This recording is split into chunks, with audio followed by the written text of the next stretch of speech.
Hello बच्चों, आपका अपने परिवार दिल्ली शिक्षा अकेडमी में बहुत बहुत स्वागत है। एक बार हम फिर एक शानदार क्वेश्चन के साथ आपके सामने आए हैं और ये शानदार क्वेश्चन आपका है हाइट एंड डिस्टेंस से एप्लीकेशन ऑफ ट्रिग्नोमेट्री। और आप पढ़े होंगे और बहुत ही आसान क्वेश्चन होता है लेकिन बहुत ही कंफ्यूजिंग होता है, बच्चे इसका डायग्राम नहीं बना पाते हैं। एक बात ध्यान रखिएगा, आज के बाद यदि कभी भी हाइट एंड डिस्टेंस का यदि आपने डायग्राम बना लिया, जो बच्चा डायग्राम परफेक्ट तरीके से समझ गया, इसका आपका एलिवेशन क्या होता है, डिप्रेशन क्या होता है, दो चीज़ें वो समझ गया।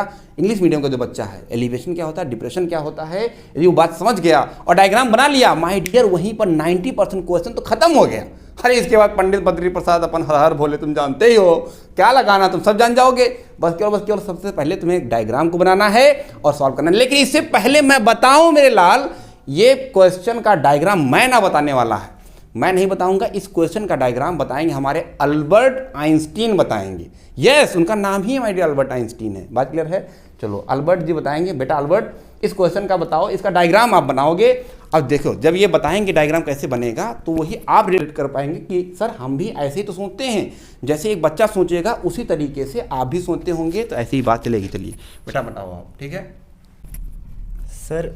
इसमें angle of elevation of top of A hill at the foot of A tower. Sir इसमें हिल और टावर की बात हो रही है। ओके। तो पहले हम एक हिल और एक टावर बना लेते हैं। यस, तो सर बहुत सही बात है। पहले हमारी देखो, इस क्वेश्चन में सबसे पहले बेटा बोला गया the angle of elevation of the top of a hill, एक हिल के टॉप से at the foot of a tower. एक टावर समझ रहे हो, एक टावर है, एक हिल है। बेटा बनाओ। तो सर ये टावर हो गया। हाँ। और सर एक हिल बना लिया, ये हिल हो गया। ओके ठीक है। आप इसको ड्रॉ करो, मैं समझाऊंगा, आप चिंता ना करें। आप चिंता ना करें, बस समझिए। हाँ ठीक है, बनाइए सर। तो क्वेश्चन में बोल रहा है कि angle of elevation. Sir elevation मतलब होता है सर नीचे से ऊपर। एलिवेशन का मतलब होता है जैसे मेरी आई कांटेक्ट आपसे है, देखो मैं एलिवेट कर रहा हूँ, है ना, ये मैंने ऊपर देखा, दैट इज ये आपका reference point, that is the reference point. ये है, यहाँ से मैंने देखो ऐसे देखा, ये रेफरेंस पॉइंट से मैं ऐसे उठा करके ऐसे देखा, ऐसे समझ पा रहे हो।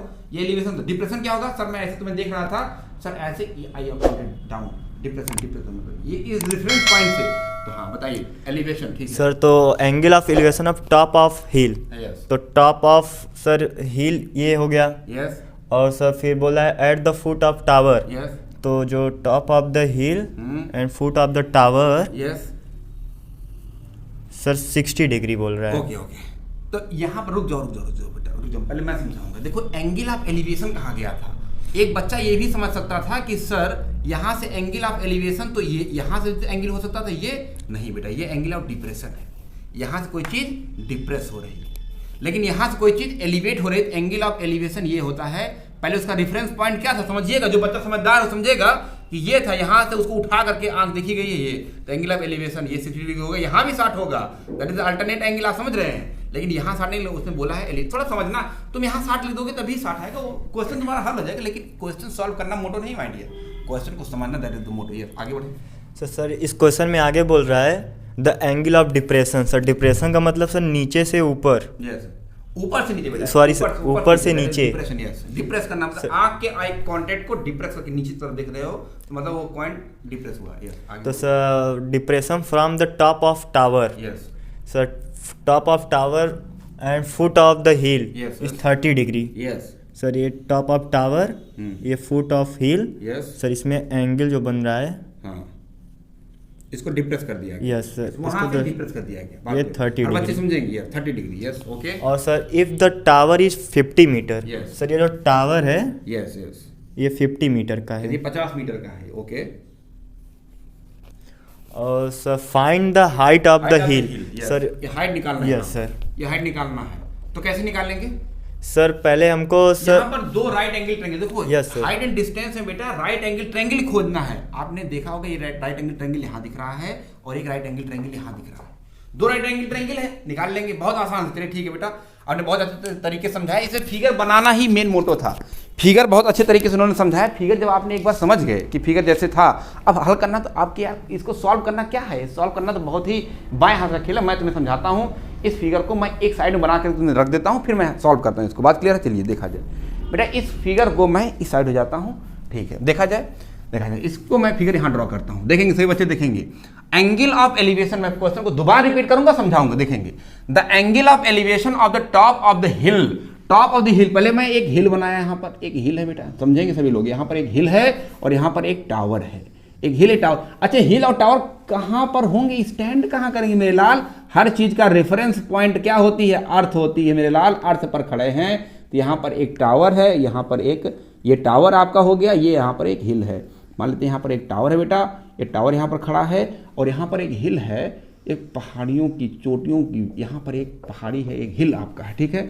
यहाँ देखते हैं, ये आपका टावर है, ये आपका क्या है? टावर है और ये आपका हिल है, ठीक है।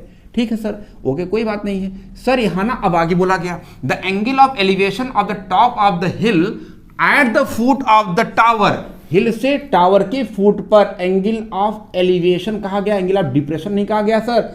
सर इसको लिखने के लिए ना बेटा तुम यहां से लिखना, ये देखो एंगल ऑफ एलिवेशन का मतलब होता है ये रेफरेंस पॉइंट, इधर कोई इंसान इधर देख रहा था, उसका आई कांटेक्ट इधर था बेटा, आई कांटेक्ट उसका इधर था, वह यहाँ पर देख रहा था, ऐसे देख रहा था, इस साइड में देख रहा था, लेकिन यहाँ देखते समय उसका आई कांटेक्ट जो इस साइड में था, अब उस आई कांटेक्ट को उठा करके ऊपर देख रहा है, तो यही होता है elevation, that is the 60 degree, that is the 60 degree. And the angle of depression from the top of the tower to the foot of the hill, angle of depression from the top of the tower to the foot of the hill, that is, यहाँ से एक line खींचोगे आप, that is the straight line आप खींचोगे, यहाँ जाके मिलाओगे, इसका मतलब कोई इंसान था बेटा जो अपनी आई कांटेक्ट को इस तरीके से लगा रखा था और वो इस साइड में देख रहा था, लेकिन यहाँ से क्या किया उसने? अपने एंगल को डिप्रेस कर दिया, डिप्रेस कर दिया। कितना डिप्रेस कर दिया सर? दैट इज आपने 30 डिग्री से डिप्रेस कर दिया। 30 डिग्री जो यहाँ पर होगी बेटा वही पर यहाँ पर भी 30 डिग्री होगी, दैट इज बिकॉज ये लाइन और ये लाइन दूसरे की पहला लाइन है, तो ये जो अल्टरनेट एंगल है वो बराबर होंगे। ये 30 डिग्री है बेटा तो ये भी 30 डिग्री ही होगा, इसमें कोई डाउट नहीं, कोई संदेह नहीं होना चाहिए। Then if the tower of it 50, यदि आपका टावर जो है, जो टावर है बेटा ये 50 मीटर है, यदि ये 50 मीटर है, सबको क्लियर दिख रहा होगा, एक सेकंड रुक जाएं, इसको 50 मीटर बना लेते हैं। यदि टावर आपका 50 मीटर है तो कह रहा है कि हिल कितना मीटर होगा, तो हिल हमने एच माना है तो एच ही मान लेते हैं, हिल को एच ही कहते हैं, तो एच आपसे पूछा गया है। बहुत ही शानदार और बहुत ही आसान सा क्वेश्चन था। करना क्या है आपको? कुछ नहीं करना है सर। यदि मैं इस क्वेश्चन की बात करूं, इस क्वेश्चन में 60 डिग्री दिया गया और मैं जानता हूं पंडित बदरी प्रसाद अपन हर हर भोले, हर हर भोले जानते हैं, दैट इज साइन, यदि साइन थीटा की बात किया जाए परपेंडिकुलर अपन हाइपोटेन्यूस हो जाएगा, यहाँ पर बेस अपन हाइपोटेन्यूस हो जाएगा कास एंड देन टेन। उम्मीद है कि यदि बच्चा आप जा रहे हो पेपर बोर्ड का लिखने, तो इसका मतलब इतना तो आपको आता ही होगा, इतनी बात आप जानते हैं। अब आते हैं थोड़ा सा यहाँ पर देखते हैं, कंसेप्ट आपको समझ आ गया होगा। हम एक यहाँ पर एक इमेजिन कर लेते हैं कि हिल और टावर के बीच की जो डिस्टेंस थी that is known as x, x distance आपके पास है। तो सर सबसे पहले ना यदि मुझे एक्स निकल जाए तो मैं इस राइट एंगल ट्रायंगल में, इस राइट एंगल ट्रायंगल में मैं लगा दूंगा, वहाँ से एच दिया गया है, एक्स मुझे निकल जाए तो 60 डिग्री में रख दूंगा, आंसर आ जाएगा। लेकिन सर पहले ना इस वाले ट्रायंगल को लेकर के मुझे एक्स निकालना पड़ेगा। ये वाला ट्रायंगल लो बेटा, यहाँ से एक्स निकालो। कैसे निकालोगे सर? मुझे तो पता है कि tan की वैल्यू दे रखेंगे बेटा, tan 30 डिग्री, tan 30 is equals to that is the perpendicular upon base, perpendicular upon base, perpendicular is the 50, base is the x. What is the x value? That is the 50 and tan 30 is equals to 1 by root 3, 1 upon root 3 and then root 3 is get upward, ऊपर चला जाएगा वह तो जाएगा 50 root 3, x की value हो गई 50 root 3 हो गया बेटा। यदि x की वैल्यू 50 root, अब तुम मुस्कुराओ, अब तो तुम्हारा काम ही खत्म हो गया। अरे यार जैसे तुम x पा गए, तुम्हें क्या करना है? इस राइट एंगल को पकड़ो और लगा दो, झोंक दो, यहाँ पर भी क्या कर दो tan, लेकिन इसमें जब लगाओगे तो tan 60 लेगो, तो tan 60 लेना है, tan 60 is equals to that is the perpendicular upon a base, that is the h upon x। What is the x? x value आपको पता है, और tan 60 की वैल्यू कितनी होती है my dear? That is √3, tan 60 is equals to √3 and h is the x and x is what? That is the 50 √3, 50 √3। What is the h value? यदि h value आपको फाइंड आउट करना है then इसको multiply कर लेंगे तो 50 and 50 √3 into √3 that is 3, √3 देखो आधे बच्चे जो जानते हैं तो अच्छी बात है, लेकिन √3 कैसे 3 होता है वो भी मैं आपको समझाता हूँ। यहाँ होगा देन √3 का स्क्वायर हो जाएगा बेटा, लेकिन तुम रट्टा तुम्हारे हो, लेकिन 3 ये this is square, this is surds, ये सर्ड्स आपका है दैट इज स्क्वायर रूट, इसकी वैल्यू होती है 1/2 होती है, that value is 2, then 2 and 2 get cancel out, 1 यहाँ पर 3 था, बेस आपका 3 था, 1/2 एंड 2 से जब मल्टीप्लाई करोगे बेटा 2 and 2 get cancel out and 3 to the power 1 is equals to 3, यही आता है। आज के बाद आप जानेंगे कि √3 मल्टीप्लाई करते ही 3 आ जाएगा, that is 50 into 3 and 5 3 150 metre is the answer. इसका मतलब जो हिल है आपकी वो 150 मीटर है। 150 मीटर हिल आपकी ऊंचाई है, यही आपको निकालना था। उम्मीद है कि बच्चे को क्वेश्चन ही बहुत ही शानदार तरीके से समझाया होगा। हर बच्चा यदि क्वेश्चन को समझना चाहता है, वो चाहता है कि किसी भी डायग्राम बेस्ड क्वेश्चन हमें समझ नहीं आता सर, हम तो पढ़ तो लेते हैं, उसको हल तो कर लेते हैं, सॉल्व कर लेते हैं, लेकिन हमको ना सर उस डायग्राम में समझ में नहीं आता कि सर किया कैसे गया। आंसर तो मेरा आ जाता सर, लेकिन समझ में नहीं आता। यदि ऐसी कोई भी समस्या आपकी है तो आपको एक ही काम करना है, पहले दिल्ली शिक्षा अकेडमी परिवार से जुड़ना है, और दूसरी बात कमेंट में अपना हर एक सजेशन, अपना जो भी आपकी क्वेरी है उसे आप कमेंट करना है।